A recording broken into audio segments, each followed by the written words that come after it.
আপনার হাতে কি 3 মিনিট সময় হবে? তাহলে ইসলামের সম্পূর্ণ রূপটি জেনে নিন। আপনি কি মাত্র 3 মিনিটে ইসলামের পুরো কনসেপ্ট বুঝতে চান? আসেন, আজকে আমি মাত্র 3 মিনিটে ইসলামের পুরো কনসেপ্ট বুঝাই দিব। আমরা সবাই জানি 1400 বছর আগে সারা পৃথিবীতে চলতেছিল অন্যায়, অবিচার, অশান্তির আগুনে পুড়তেছিল মানবতা।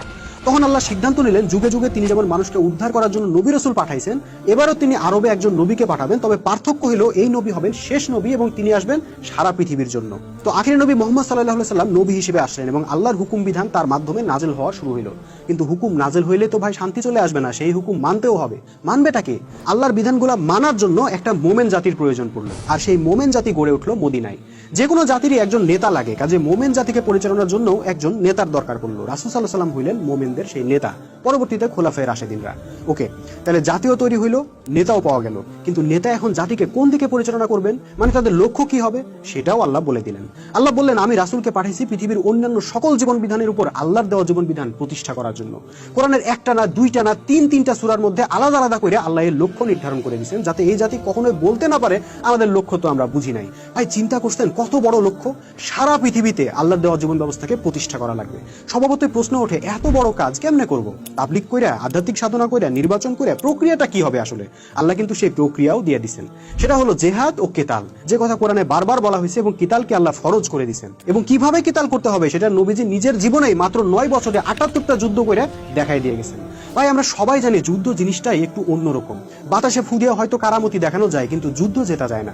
যুদ্ধের ময়দানে একমাত্র তারাই বিজয়ী হয় যারা পুরোপুরি যোদ্ধা চরিত্র অর্জন করতে পারে। আপনি যে কোনো সামরিক বাহিনীর সদস্যকে জিজ্ঞেস করেন, ভাই তোমাদের বাহিনীতে সবচেয়ে ইম্পর্টেন্ট বিষয়গুলো কি বলতো, দেখবেন তারা অস্ত্রপাতির কথা বলবে না, তারা সবার আগে বলবে ঐক্য, শৃঙ্খলা, আনুগত্যের কথা। কাজে আল্লাহ কোরআনে বারবার মোমেন জাতিকে ঐক্যের কথা, শৃঙ্খলার কথা ও আনুগত্যের কথা বলছেন। জাতির চেইন অফ কমান্ড যাতে কখনো ভেঙে না পড়ে, সেজন্য পরিষ্কার ভাষায় বলে দিচ্ছেন, আনুগত্য করো আল্লাহর, আনুগত্য করো রাসূলের ও আনুগত্য করো তোমাদের কমান্ডারের। রাসূল সাল্লাল্লাহু আলাইহি সাল্লাম বলছেন, কোন ক্ষুদ্র মস্তিষ্কের নিগ্রহ কৃতদাসও যদি তোমাদের আমির বা কমান্ডার নিযুক্ত হয়, তার কথা শুনবে ও পালন করবে। কিন্তু বললেই তো হবে না, ঐক্য, শৃঙ্খলা, আনুগত্যের এই গুণগুলো মোমেনদের চরিত্রে গেঁথে দিতে হবে, তাই না? তার জন্য লাগবে প্রশিক্ষণ, আর সেই প্রশিক্ষণের জন্যই আল্লাহ দিয়েছেন নামাজের বিধান।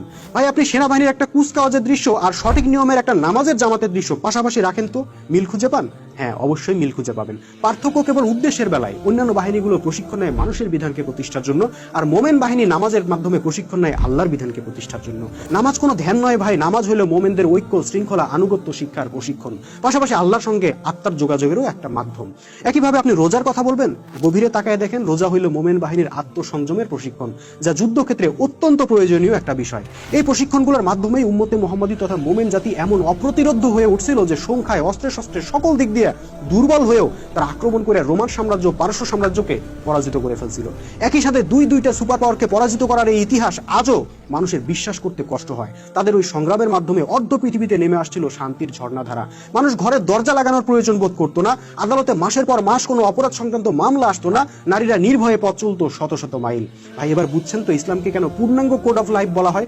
আসলে এখানে কোনো কিছুর কমতি নাই। শান্তির জন্য আল্লাহর বিধান লাগবে, আল্লাহর বিধান মানার জন্য জাতি লাগবে, জাতির জন্য নেতা লাগবে, নেতার সামনে লক্ষ্য লাগবে, লক্ষ্য অর্জনের চরিত্র লাগবে, চরিত্র অর্জনের প্রশিক্ষণ লাগবে।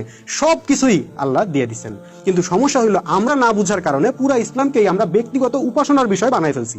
আমরা ঘরে বসে বসে কুরআন হাদিস পড়ে, নামাজ পড়ে, রোজা রাখা প্রচুর পরিমাণে সওয়াব কামাই করতেছি, কিন্তু এগুলো কি জন্য আল্লাহ বলছিলেন সেটা আমরা কেউ জানিই না। সেজন্য আমাদের সমাজে চলতেছে অন্যায়, অবিচারের মহোৎসব, আর আমরা ঘরের দরজা বন্ধ করে ভিতরে শুধু নামাজ পড়তেছি, রোজা রাখতেছি।